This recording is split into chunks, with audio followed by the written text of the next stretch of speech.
नमस्कार मंडळी. कर्जमाफी करता एक आता नवीन अपडेट आलेली आहे.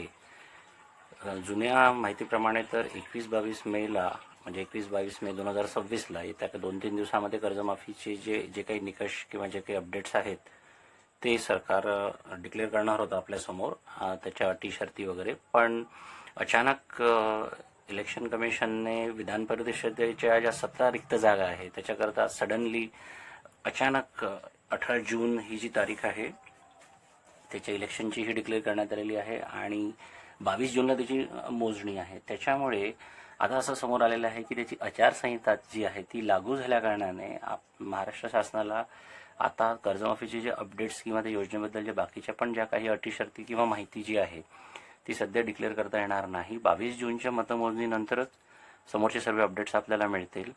आता 30 जून ही सरकारने तशी त्याची डेडलाईन ठेवली आहे की 30 जूनच्या पूर्वी आम्ही कर्जमाफी देणार म्हणजे देणार.